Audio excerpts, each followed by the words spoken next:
By the authority upon me conferred, I declare these graduation exercises open.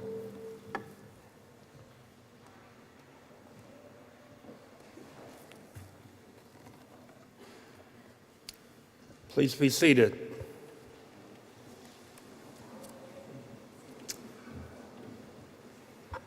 Good afternoon. On behalf of the faculty, staff, alumni, and advisory board, I extend salutations and congratulations. We welcome each of you to our most important ceremony of the year, the commencement of our graduating students. Today, we bring to an official end another enormously successful academic year at the University of Pittsburgh at Titusville. I can think of no more fitting way to close the academic year than by bidding farewell to another class of very distinguished and accomplished graduates. As we begin our ceremony, I would like to ask everyone to join me in a moment of silence as we remember our military personnel who serve our country so bravely in the Middle East and in other parts of the world.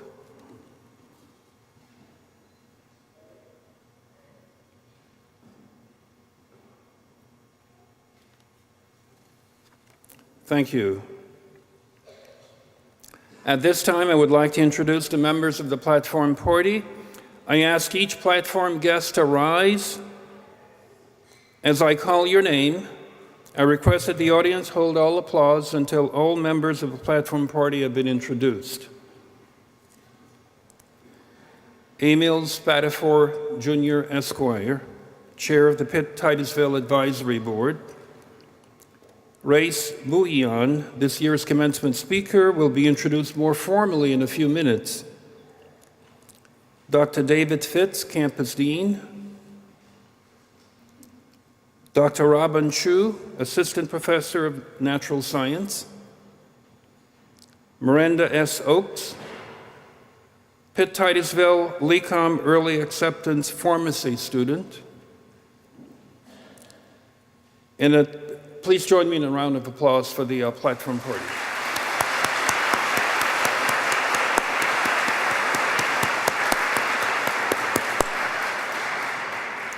At this time, I invite Emil M. Spatafor, Jr.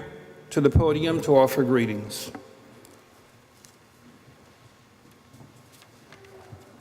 Good afternoon, everyone. It is a real honor for me to be here today to Dr. Livingston Alexander, to Dr. David Fitz, to Miranda, to Dr. Robin Chu, and to Rick Esch, to all of our members of our administration, and most importantly, to you graduates and also to our faculty who brought you to here today. Today is very, very meaningful. The person that is seated behind me is an American hero. Today, you will find out about true bravery, mercy, and forgiveness. It will be a life lesson that we should all remember. My role today is very simple. I'm just on behalf of the Board of Trustees of the University of Pittsburgh, the advisory board, my fellow advisory board members. I bid you congratulations on this day, and we celebrate your accomplishments. Here at UPT, our motto is proud of who we are, proud of what we do. We are extremely proud that our mission at UPT is to educate. When you look up the word educate, Webster describes it as being the process of providing guidance, learning, and direction. While learning can be provided by various means at both large and small colleges and universities, we believe that the other two essentials, guidance and direction, are best furnished at smaller regional campuses. Here, we get to know you, as you all know. We have learned about you. We learned your strengths, we learned your dreams, we learned your weaknesses. We have witnessed your heart, your desire, and your determination. And after all, isn't that really what counts towards success? And because we know you, we hope that you have been guided and directed here at the University of Pittsburgh at Titusville on your journey toward your own personal goals. Remember today that success is not a destination, it's a journey. It's working toward your goals that makes you successful. We wish you Godspeed on your journey. We at UPT here are especially proud of each one of you. Good luck and God bless.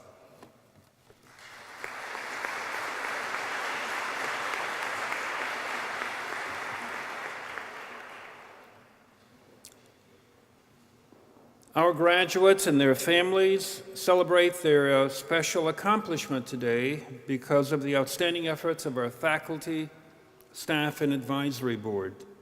These dedicated members of the Pitt-Titusville community provide the best possible opportunities for an enriched higher education in a caring and very intimate setting. Would the members of the faculty, staff, and advisory board please stand so we can recognize you?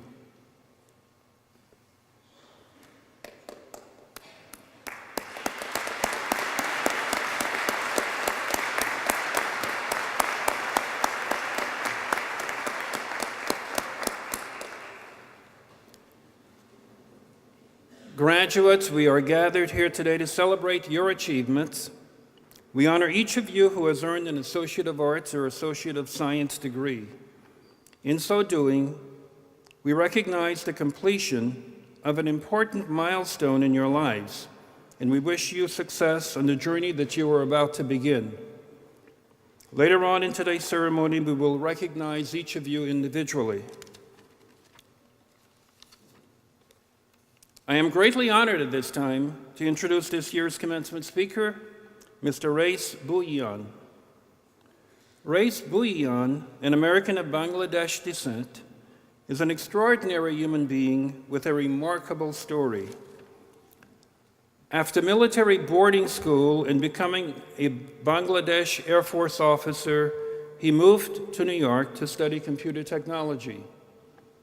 Shortly after relocating to Dallas, Rais found himself clinging to his strong family and his Muslim faith after barely surviving a life-altering, traumatic incident after 9/11. On September 21, 2001, Rais was shot in the face by a white supremacist, calling himself the Arab Slayer. That fateful day forced Rais to rebuild his life, but also sparked his path as a peace and human rights activist. After returning from a religious pilgrimage in 2009, Rais became a crusader for compassion, peace, and forgiveness. In 2011, he worked tirelessly to save his shooter's life, requesting clemency, and later turning the international campaign World Without Peace into a nonprofit. He speaks at schools, universities, nonprofit and religious organizations, and conferences all over the world. Rais's efforts have been widely recognized, receiving the Excellence for Human Service Award, United for Change, Search for Common Ground Award, Search for Common Ground, 2011 American of the Year, Esquire magazine, 2014 Human Relations Award, Muslim Public Affairs Council Foundation, among others. While working full-time at Sabre Corporation, Rais relentlessly works to end the cycle of hate and violence. He believes that to form a better world, we need peace, love, and forgiveness, and must spread it to our neighbors, citizens, colleagues, and friends, and fellow human beings, knocking down the walls of difference. Please join me in welcoming Rais Bhuiyan.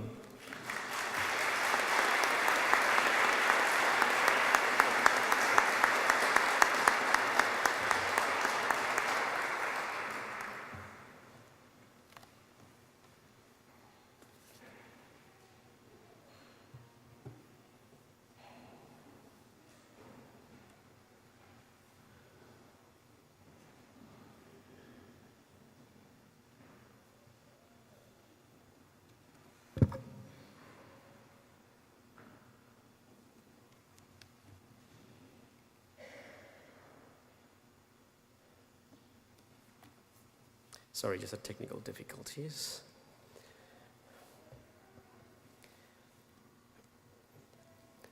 Courage and forgiveness are two sides of the same coin. A courageous heart full of empathy and compassion can lead a person to forgive the unforgivable. As Gandhi said, the weak can never forgive. Forgiveness is the attribute of the strong. Nelson Mandela said that courageous people do not fear forgiving for the sake of peace.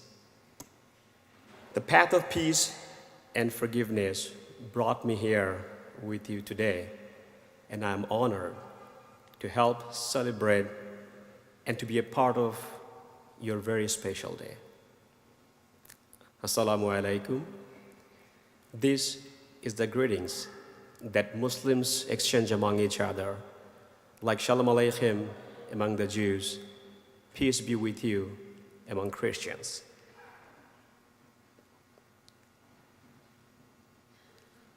President Alexander, Chairman Spatafor, and Dean Fitz, thank you for inviting me to your incredibly beautiful and inspirational campus and community. I'm honored. Students, faculty, staff, loving parents, and the loved ones, welcome. My sincerest congratulations to the graduating class of 2016 and your loved ones who no doubt supported you along the way. Many of you already know my story, but what no one knows that part of my story not yet vocalized yet is how extraordinary it is for me to share this particular day with you. Celebrating you and your graduation is a privilege for me. You have accomplished what I came to this country to achieve from thousands of miles away: an American education, the best education in the world. Standing here today is the closest I have gotten to reaching that goal before, in an instant, my American dream turned into an American nightmare. I grew up in an upper middle class family in Bangladesh, and I was very fortunate to have a first-rate education at a military boarding school, and then went on to the Air Force Academy, and ultimately graduated as a pilot officer. I had always thought my destiny would let me serve my birth country, but in the end, my desire and my passion to get an American degree prevailed. So in 1991, I left my family, my fiancé, my home, and my career in the Air Force to one day be seated in cap and gown as you are at this moment. Unfortunately, my life took an extremely different turn, and my dream of obtaining an American college degree never came true. However, having the opportunity to speak with you today, to cheer you on, and hopefully offer you some inspiration as you begin the next chapter of your journey is far more meaningful to me than any degree ever could be. Today, I stand with you. I celebrate this day alongside you. Although I have not yet obtained that degree, my experiences, my faith, and my human rights and peace work I have been involved in these 15 years have shaped who I was truly meant to become, has taught me a tremendous amount, and blessed me with the unique opportunity to help others around the globe by sharing my story. I am so very honored to share some of my life experiences and lessons with you. Let me begin by asking you a very unusual question. What would you do if a man shoots you in the face and left you for dead? Imagine you're minding your own business when that you could see, for no reason, a stranger came straight for you, raised a shotgun, aimed it at your face, and pulled the trigger. If you survived, what would you do? With a show of hands, how many of you would want to get back at the guy who did this to you? I see some brave hands at the back. I see many hands are raising. Well, it is natural to want to fight back. And there is nothing wrong in having that instinct, but sometimes instinct does not serve us well in the long run. Shortly after 9/11 terrorist attack, a white supremacist in Dallas, Texas, went on a shooting rampage, killing Muslims, and I became one of his victims. On September 21st, 2001, Friday around 12:30 p.m., I was working in my friend's gas station. Suddenly, a man wearing bandana, sunglasses, baseball cap, and holding a double-barrel shotgun burst into the store. I was robbed before in that gas station, so I immediately opened the cash register and offered him the money and begged for my life. He was not looking at the money though. His gaze was fixed. And then he mumbled a question, "Where are you from?" Before I could say more than "excuse me," he pulled the trigger at point blank range. I looked down to the floor, saw blood was pouring like an open faucet from the right side of my head. Frantically and instinctively, I placed both palms on my head, thinking I had to keep my brains from spilling out. I remember myself screaming, "Mom," very, very loudly. And I looked left, saw the gunman was still standing. And I thought, if I don't pretend I am dead, he will shoot me again. I fell down to the floor. Finally, he left. I grabbed the phone, but I was shaking so hard I could not dial 911. I ran to the barbershop next door, and 3 men inside looked at me in horror, and assuming the shooter was right behind me, scrambled to escape out back. "I don't want to die," I screamed and grabbed one of them, and I said, "Please call 911, I am dying." When he called 911, I caught myself in the mirror. The image reflecting back at me was gruesome, like something straight out of a horror movie. A few minutes earlier, I had been a smiling, young, healthy man. But in the instant it takes to pull the trigger, I had become disfigured. I was losing blood and energy rapidly. I was fighting to stay awake, fighting to stay alive. The ambulance workers who came to the scene saw me running around screaming on the parking lot, barefoot and shirtless. On my way to the hospital, images of my mother, my father, my other loved ones, and my fiancé appeared before my eyes, and then a graveyard. I felt my time must have been up, and that's why I'm seeing their faces for the last time. My mouth was moving like a machine. I was reciting verses from the Holy Quran, and I was begging God not to take me, and I promised that if he let me live, I would do good things with my life.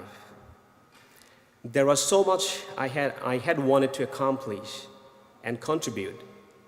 Finally, 5 hours after I was shot, I lost consciousness and was put onto life support. As a result of the shooting incident, over the next year, I underwent several eye surgeries, but unfortunately, I still ended up losing vision in one eye. I lost a tooth, which was thankfully replaced. The right side of my face and head was peppered with bullet fragments. There are more than 3 dozens remain embedded. And when I touch my face, I can feel these all are bumpy. I lost my job, my home, my sense of security, and my fiancé, but gained more than $60,000 in medical bill.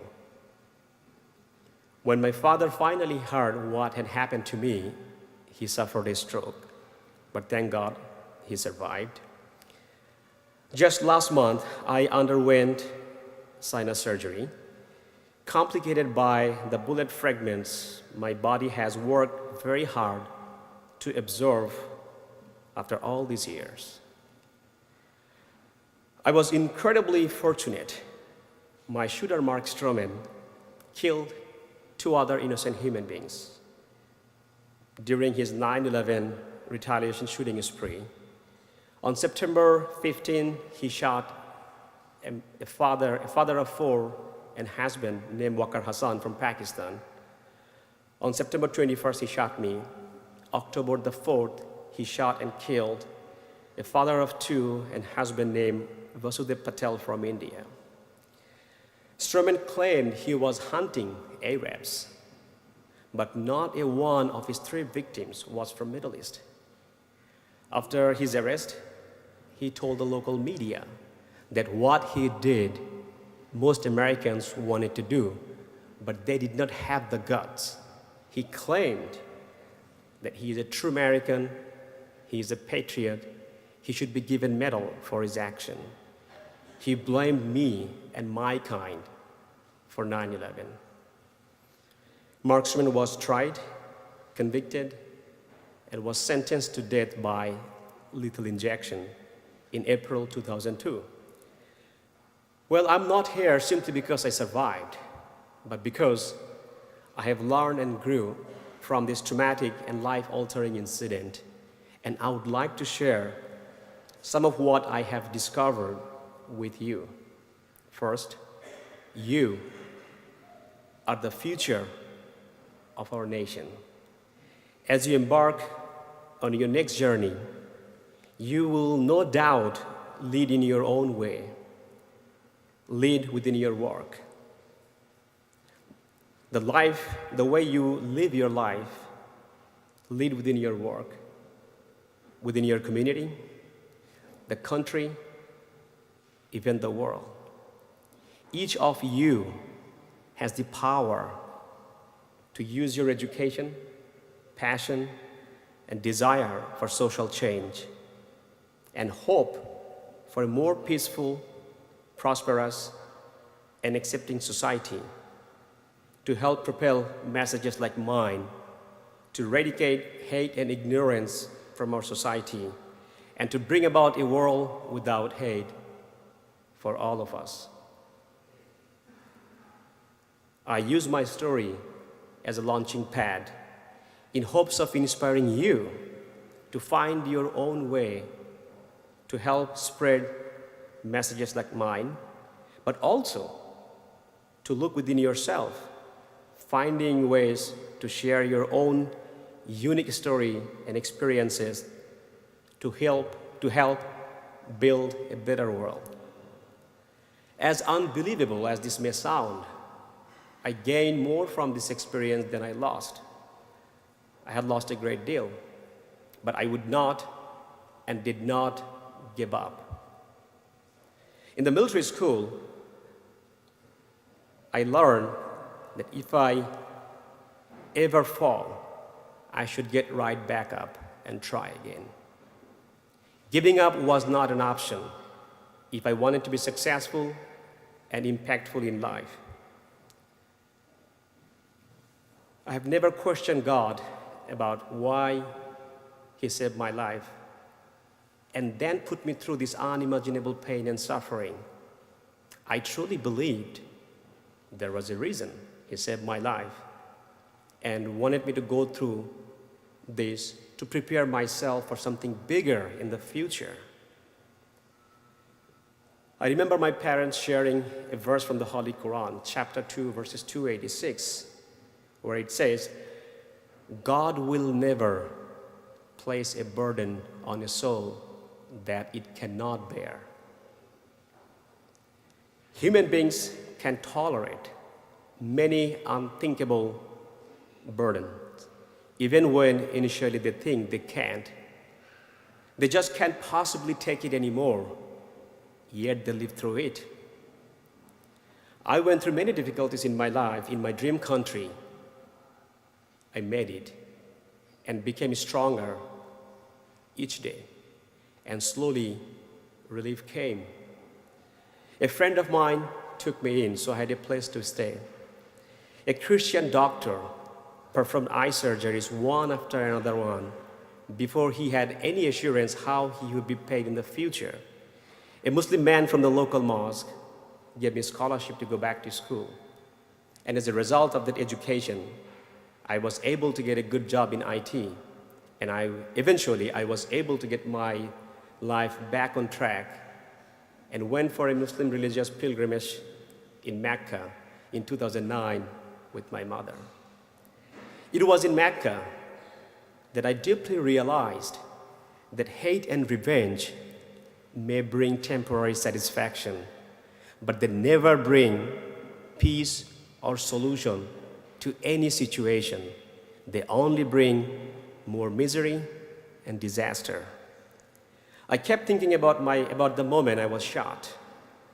I thought about Mark Stroman sitting on death row, waiting to die, and I realized his life was irrevocably changed because of this shooting incident, just as mine had. I remembered the promise I made in my deathbed that if I get a chance to live, I would do good things with my life. I asked myself, what had I done so far? I had done well, but who had benefited? It's only me. Maybe that's why it felt as though something was missing in my life. I prayed for guidance. I realized that by executing Mark Stroman, we would simply lose a human life without dealing with the root cause. I suffered terribly, but I did not see any value in him suffering as well. I began to see him as a victim too. Instead of hating him, I started learning about him, and I started seeing him as a human being like me, not just as a killer. I thought if he was given a chance to live, even behind bar, he might become a better person.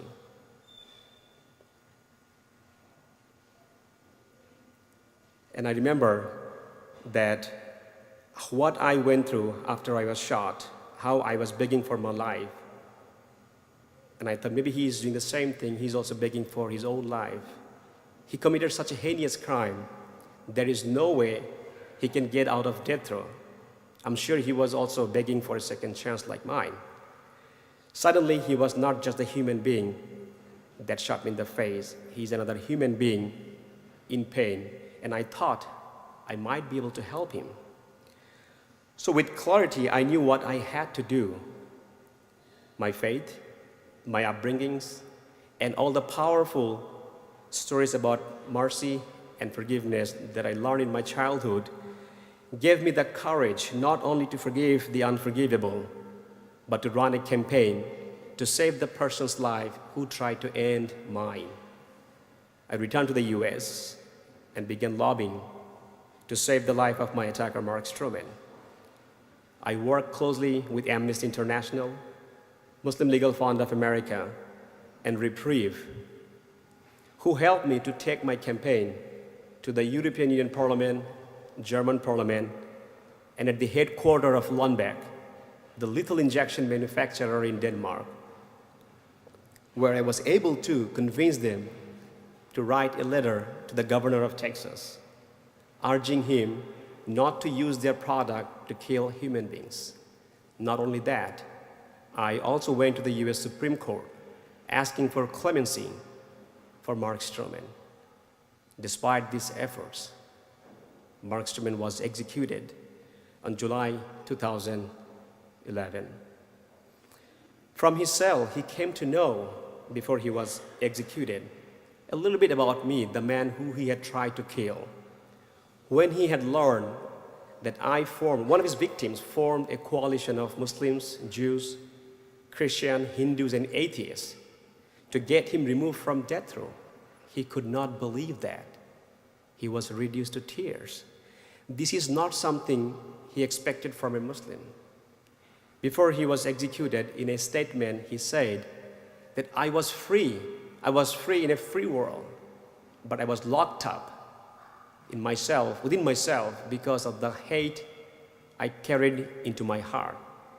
It is due to racist message of forgiveness I'm more content now than I was ever before.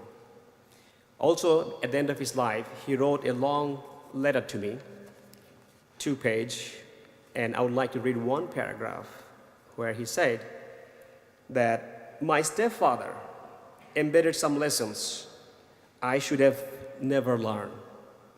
It has taken me for too long to unlearn some of them, and I'm still working on some of them. I don't know who your parents were, but it is obvious they are wonderful people to lead you to act this way to someone you have every right to hate. The last line of his letter, he said, my whole life I have believed hope was a handful of rain, but over the last few weeks, you have given me more hope than I have possessed in all my years of life. Once again, let me thank you, all you have done and are trying to do. Before he was executed, he thanked the entire Muslim community.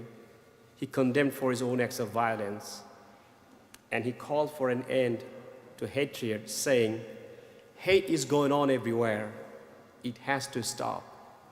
Hate causes a lifetime of pain. I was able to talk to him for 8 seconds before he was executed, where he said he loved me and he called me his brother. It seems to me that although retaliation is a natural response, it does not make you feel as good as you think it will. Any harm you inflict or hope to see inflicted against another human being winds up hurting you too. We are all cut from the same cloth. When one of us bleeds, all of us bleed.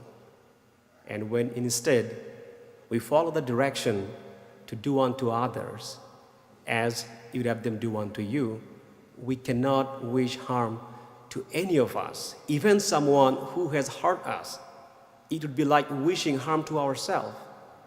And when I saw Mark Stroman as a human being like me, and that he hurt too, I was able to forgive him and wish for good things for him. And that took any hint of bitterness away from my heart and allowed me to be whole again.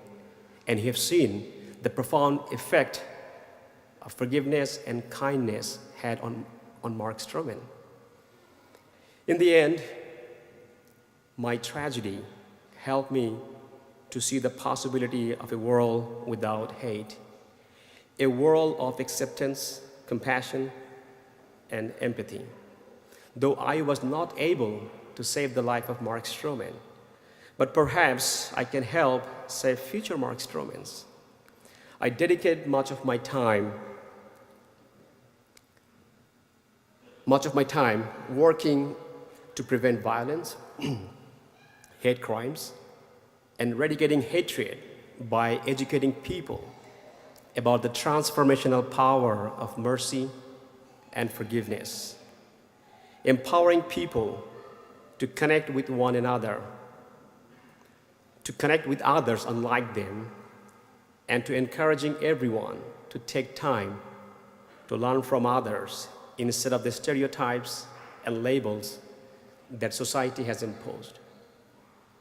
I believe if we educate our young generation and remind each other to treat everyone equally, regardless of their skin color, socioeconomic situation, religious affiliation, sexual orientation, cultural or ethnic background, we can begin to break down most of the walls surrounded us.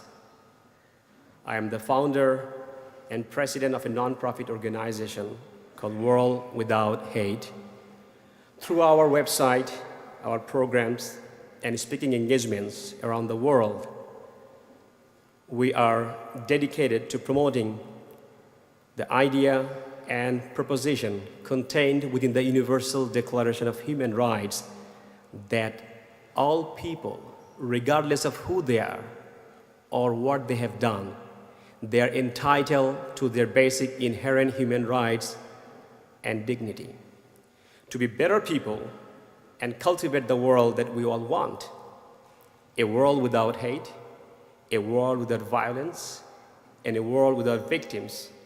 We must respect everyone's human right, and we must move past prejudice and acknowledge the value of humanity that we all share, and to empathize with one another. I believe the class of 2016 wants a better, just, and more forgiving world. But what are you prepared to do to get it? Everywhere I go, I hear people express frustration, living in fear of the other. How to bring about change? And I believe it starts within each of us, taking a moment to check our moral compass, to soften your heart, make your tone a little bit friendlier, and to connect with people different from you. Take a moment to stand up against all manifestations of hateful rhetoric, acts, writings, and deeds. Take a moment to forgive someone who hurt you in the past. Reach out to your friends, family members, neighbors, going through challenges instead of ignoring them, because by doing so, you could save many innocent lives. As you begin this new chapter, I encourage you to hold on to these three things wherever you go and whatever you do in your life. Don't give up. Keep pursuing your dream, especially when no one seems to be beside you. When you dream, dream big, and let it be bigger than your fears. Do the next right thing, no matter how hard it is. And let me give you a tip how to do that. Stop chasing the wrong things. That will give the right things a chance to catch you. And last but not least, lead with your heart. Human rights and dignity should be always a part of you, a part of who you are, whatever you become and wherever you go.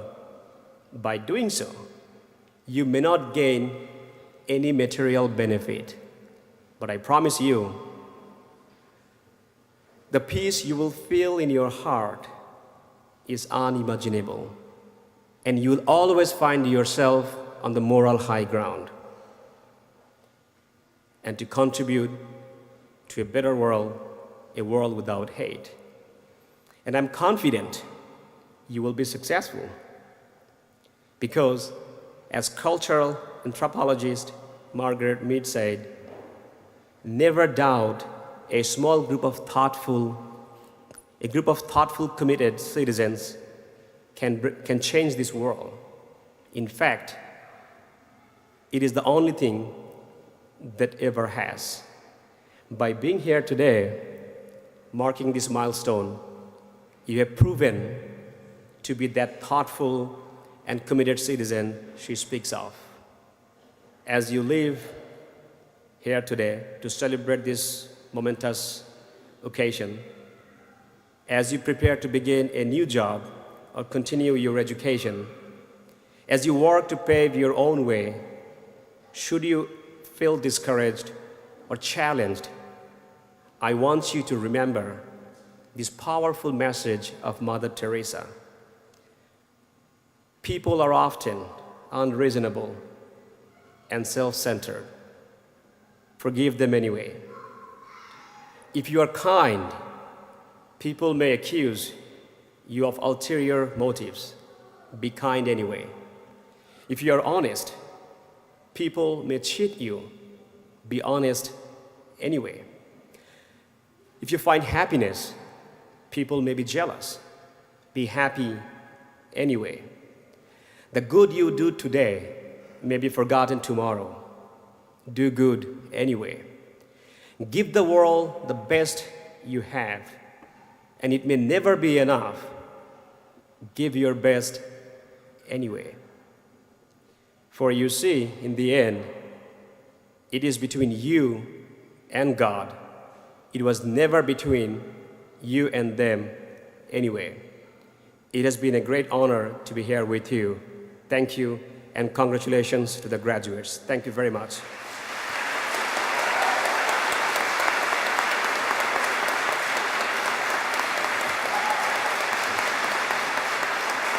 Thank you.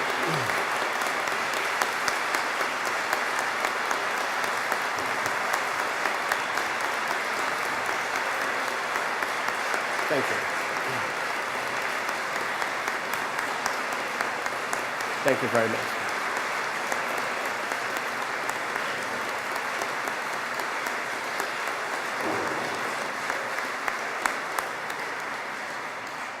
Thank you very much.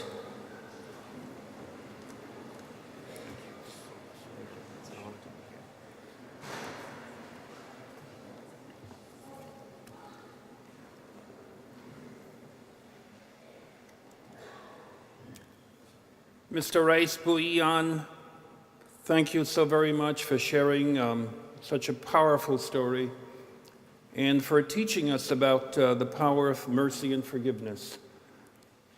We certainly encourage you to continue to tell this story time and time again. Our society needs it and our world needs it, and we thank you.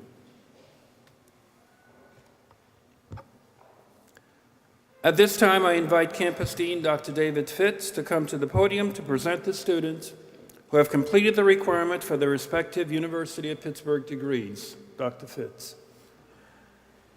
Will the candidates for the Associate of Arts degree please rise?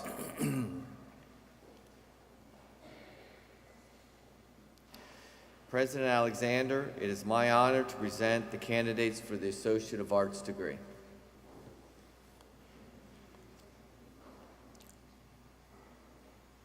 Upon the recommendation of the faculty of the University of Pittsburgh at Titusville, and by virtue of the authority vested in me by the Board of Trustees of the University of Pittsburgh, I hereby confer upon you the degree of Associate of Arts with all the rights, privileges, and responsibilities pertaining thereto.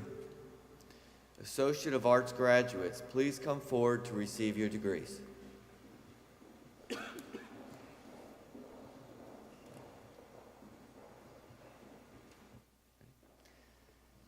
Hannah Grace Devine.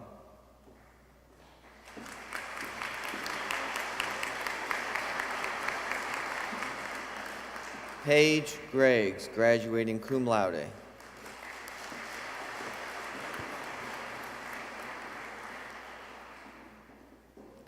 Olivia Louise Kohler, graduating cum laude.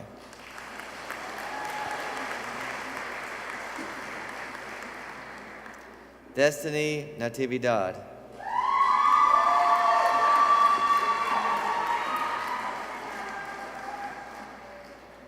Emily Estelle Saruda, graduating summa cum laude.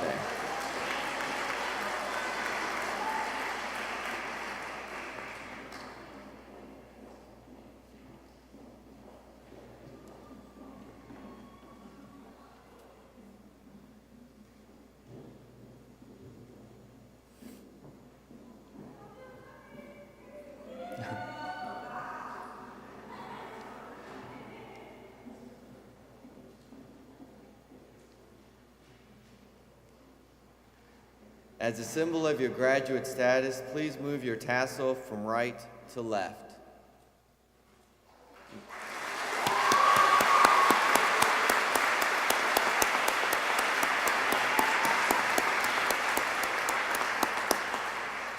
Please be seated. Will the candidates for the Associate of Science degree please rise? President Alexander, it is my honor to present the candidates for the Associate of Science degrees. Upon the recommendation of the faculty of the University of Pittsburgh at Titusville, and by virtue of the authority vested in me by the Board of Trustees of the University of Pittsburgh, I hereby confer upon you the degree of Associate of Science with all the rights, privileges, and responsibilities pertaining thereto. Associate of Science graduates, please come forward to receive your degrees.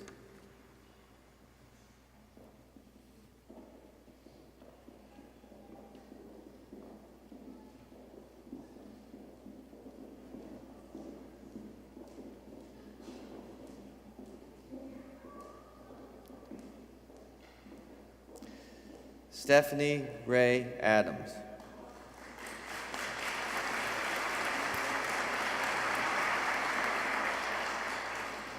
Amanda Joy Andruski, graduating summa cum laude.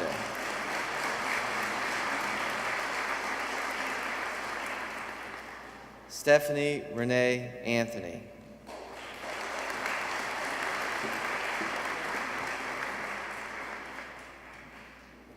Jackie Burkhart.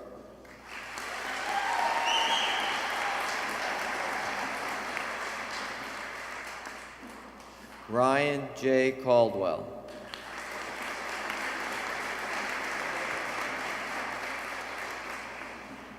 Sean M. Cass.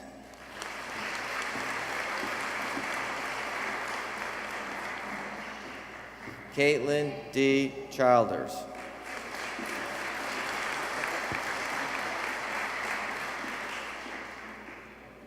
Mark David Crawford.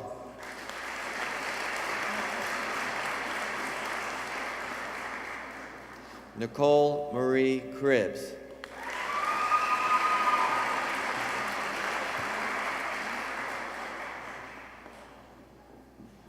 Amber Dale.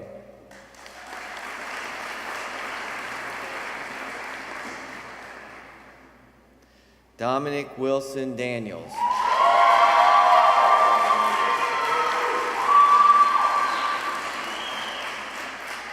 Savannah Elizabeth Dawson.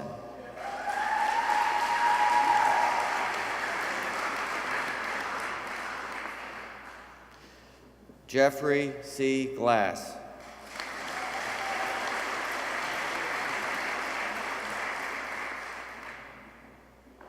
Melissa R. Hamilton.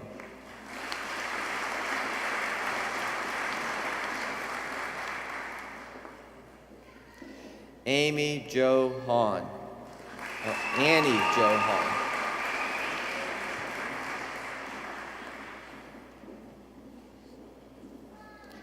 Lyric S. Hill.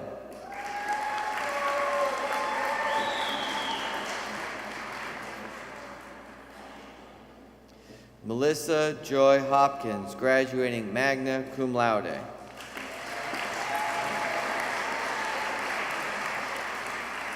Mara Alyssa Johnson.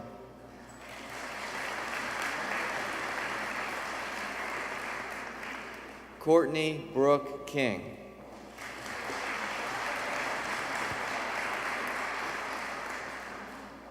Jennifer Ann Kruger.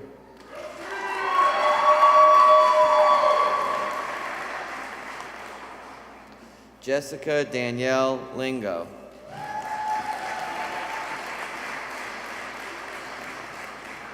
Tracy Long.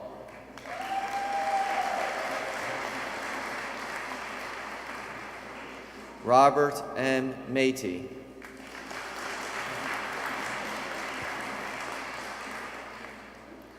Miranda Sue Oakes, summa cum laude.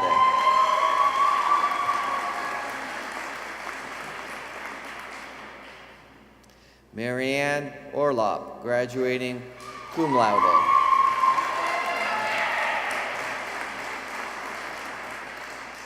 Monica Elaine Popham.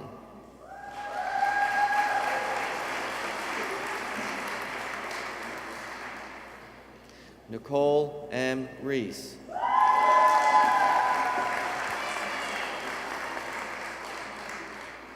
Samantha Nicole Sanborn.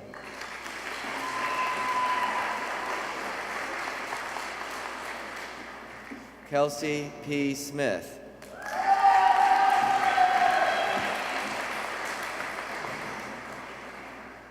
Jenilyn Rose Stiller.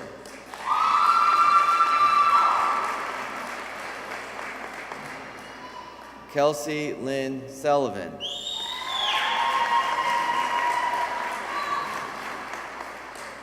Nicholas Patrick Thompson.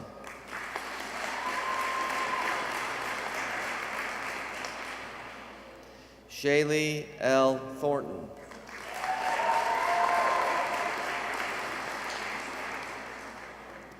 Olivia Grace Tracy.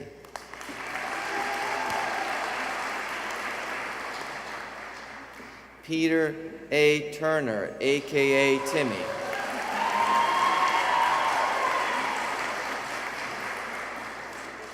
Emily Marie Wenger, graduating summa cum laude.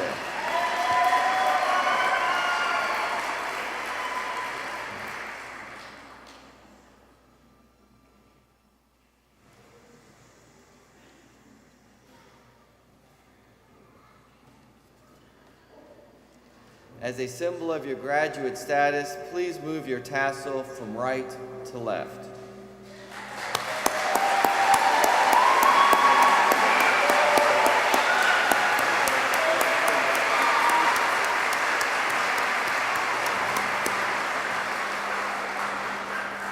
Please be seated. And please, everyone, join me again in a round of applause for all of our graduates.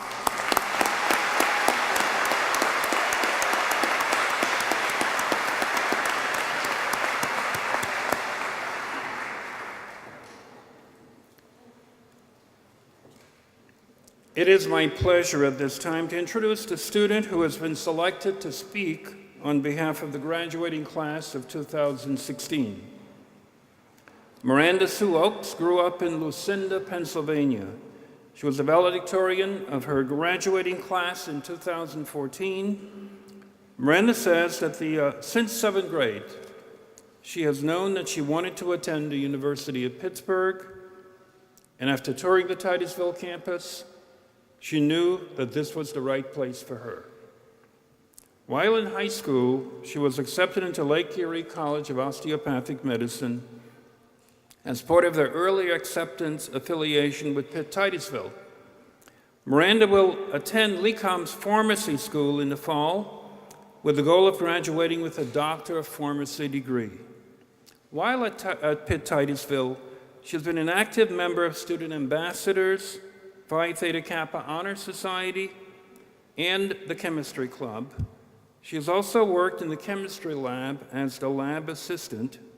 Please join me in welcoming Miranda Oakes.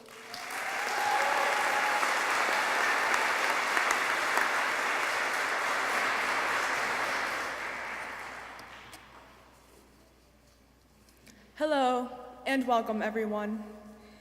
I would like to start by thanking the advisory board, faculty, staff, students, and family. I would also like to thank our esteemed speaker, Mr. Bouillon. It is an honor and privilege to have the opportunity to share the stage with you. One problem with college is that we are all so busy meeting deadlines that we never have time to think about anything beyond the next math test or lab assignment. I, for one, become so worried about the grade on next week's chemistry test that I don't ever consider what that test means in the larger context of my life. But as college has been winding down these last few months, I've been doing a lot of soul searching. I have doubts about my future every day, but I know that I have a firm enough foundation to achieve anything. A year ago today, if you had asked me what my life would look like 5 years from now, I would have said that I would be living within an hour of my parents working in a small pharmacy. Within the last 6 months, I've thought about moving halfway across the country and recently halfway across the world. My experience at Pitt Titusville has helped me realize that there are bigger things than just Lucinda, Pennsylvania. I've also realized that I can be so much more than what I am now, and I hope the rest of you can say the same. For some of us, this is the day that we bring our educational career to an end. For others like myself, we're just getting started. Regardless, there is still time for you to become the person you want to be. Don't let your fears hold you back and keep you from trying new things. It is okay to leave your comfort zone. This year, I took a semester of genetics. My class had an extraordinarily difficult time communicating, so we were put through a communications boot camp. One of the exercises involved standing in one of 3 circles that corresponded to how we felt given a prompt. For example, if the prompt was, "I like talking to others," then we would stand in a comfort, risk, or red flag zone, depending on how we felt. One of these prompts asked how we felt about failing in general, whether it was a class or another aspect of life. Every single student in my class went to the red flag circle, indicating their extreme discomfort with failing. Often, people become so blinded by their goals that they don't take a step back and realize what is going on around them.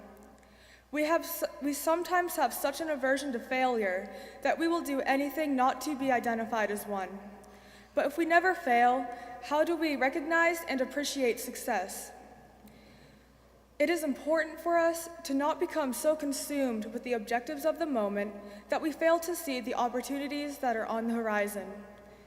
Our failures are just as important as our successes in helping us achieve our goals. As we continue our new life paths, let us push ourselves a little farther outside of our comfort zones, and we will begin to see new worlds open up all around us. Good luck, class of 2016, and may the odds be ever in your favor.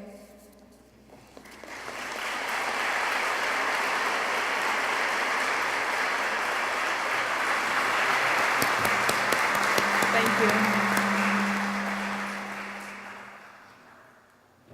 Thank you very much, Miranda. We wish you the very best as you move forward.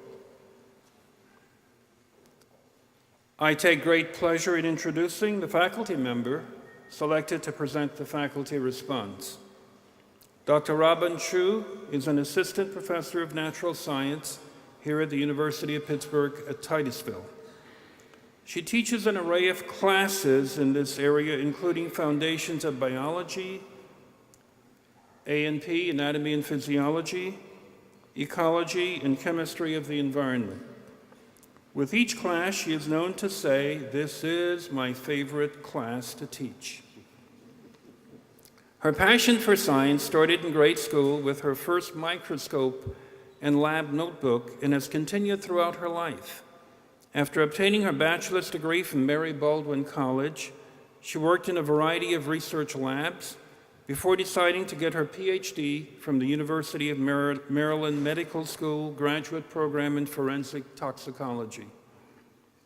After completing a postdoc at the National Institute on Drug Abuse, Dr. Robin Chu moved to Titusville with her husband Charles, who had accepted a faculty position at Pitt Titusville. Besides teaching and exposing her students to research, Dr. Chu enjoys spending time with her husband and their 4 children. Please join me in welcoming Dr. Robin Chu.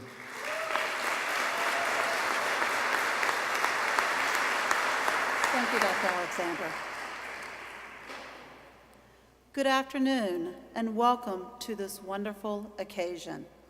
We are all here, family, friends, faculty, and staff, to celebrate your accomplishments and to say how proud we are that you made it. As you sit here, you may be thinking of the path you traveled to get to this place and time in your life, or those who inspired you along the way, or just hoping that I keep my speech short. Many people have helped me become the person I am today. Some I remember well. Some I vaguely remember without being able to recall their name. Others I am unaware of the influence they had on the person you see standing before you. But somewhere they made me take a different path, see things a little differently, or just stop and take a pause. However, one person who was a driving force to the person I am today was my great-grandmother, whom we fondly called Hoo Hoo. She was a kind soul who made my clothes and kept a beautiful flower garden. In the center of her garden was a large rock bird bath. When I was little, I loved to play in the bird bath, putting my fingers in and out and making ripples, letting the water splash over the side. As Hoo Hoo stood there and watched, she asked, "Robin, what do you see?" I told her, "Change. My little body of water changes." I asked her, "What do you see?" Laughing, she said, "Potential." In my 7-year-old mind, I told her I did not understand. She said, "You have the potential to make changes." She said as my water fell over the side, it watered the flowers beneath, like words can water your soul. Just like my grandmother saw potential in me, this is what I see when I look out at each one of you. Potential is defined as the possibility of becoming something. It's pretty broad. For example, potential to become a superior employee or an understanding supervisor. The potential to be a good spouse or loving parent. The potential to be kind. Where does your potential lie?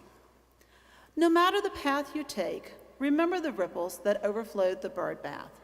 Just like water, your actions and words can start small but splash over the sides and water someone's soul. So as you leave UPT, remember the words of Ralph Waldo Emerson. To laugh often and much, to win the respect of intelligent people and the affection of children, to earn the appreciation of honest critics and endure the betrayal of false friends, to appreciate beauty, to find the best in others, to leave the world a bit better. Whether by a healthy child, a garden patch, or a redeemed social condition. To know even one life has breathed easier because you have lived. This is to have succeeded. In closing, remember to be kind to others, and kind to yourself. And as always, enjoy the ride because it has the potential to be awesome. On behalf of the UPT faculty, congratulations.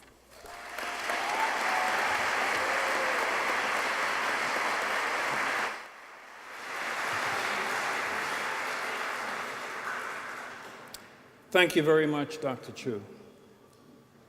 Before concluding the ceremony, I would like to take a moment to recognize a long-standing member of the Pitt-Titusville community. Dr. Herbert Kitson, would you please come forward so we can recognize you?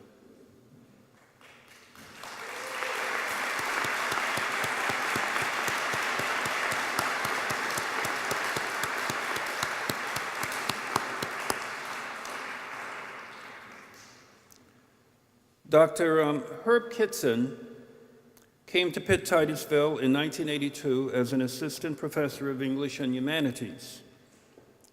He was promoted to associate professor with tenure in 1988, and in 1999 became full professor. During his time at Pitt Titusville, Dr. Kitson taught a wide variety of composition courses, as well as numerous literature courses. These included both poetry, reading, and writing poetry classes. In addition, he taught French for many years. Dr. Kitson has had 2 books and over 300 poems and articles published during his career. His projects included a grant from the Titusville Council on the Arts in 1986 to direct a poetry project in local schools and the university, which continues today and culminates with the Day of Poetry contest each year. Dr. Kitson has been an active member of the community, including tutoring for big brothers and sisters, volunteering with the Crawford County Hospice Program, and many other worthwhile causes. Over the years at this campus, countless students, staff, and faculty members have benefited from the wisdom, the guidance, and the enthusiasm that Dr. Kitson has shared with all of us. Dr. Kitson, congratulations on a wonderful career at Pitt Titusville. On behalf of the faculty, staff, and students of the University of Pittsburgh at Titusville, we present you with a small token of our appreciation. An order has been placed for you to receive an oak rocking chair embossed with the university's seal to commemorate your 34 years of service. Please join me in a round of applause for Dr. Kitson.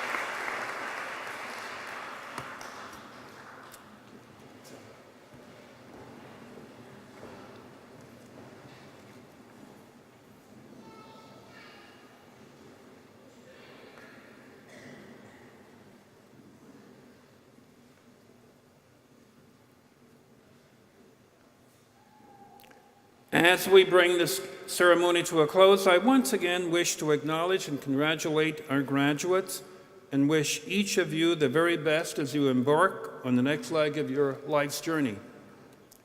The message I wish to share with you as you embark is captured in a speech the late Dr. Martin Luther King made in 1959 to a class of young graduates. He could easily have been talking to each and every one of you. I quote, "Whatever career you may choose for yourself, doctor, lawyer, teacher, let me propose an avocation to be proposed along with it. Become a dedicated fighter for human rights. Make it a central part of your life. It will make you a better doctor, a better lawyer, a better teacher. It will give you that rare sense of nobility that can only spring from love and selflessly helping your fellow man. Make a career of humanity. Commit yourself to the noble struggle for equal rights. You will make a greater person of yourself, a greater nation of your country, and a finer world to live in." Now, as Titusville graduates, you join the ranks of a distinguished group of alumni, and we welcome you to membership in the Pitt Titusville Alumni Association. Please remember to stay connected to your alma mater. As important as it is to pay tribute to our graduates, it is equally important that we recognize the families of our graduates who have sacrificed much in supporting you during your time at Pitt Titusville. At this time, I ask the spouses, the parents, the children, the grandparents, the brothers, the sisters, the aunts, the uncles, and the friends of our graduates to please all stand so we can recognize you. Please.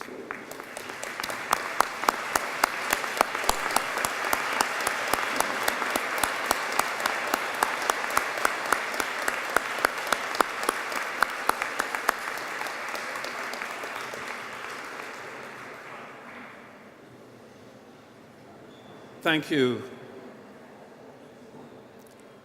The support and dedication that you have provided to our graduates has enabled them to achieve their dream today. During the recessional, we ask that you remain in your seats until the entire procession of faculty, staff, and students has left the gymnasium. And after the commencement ceremony, I invite you to attend a reception in McKinney Commons Dining Hall. Again, thank all of you for being here this evening.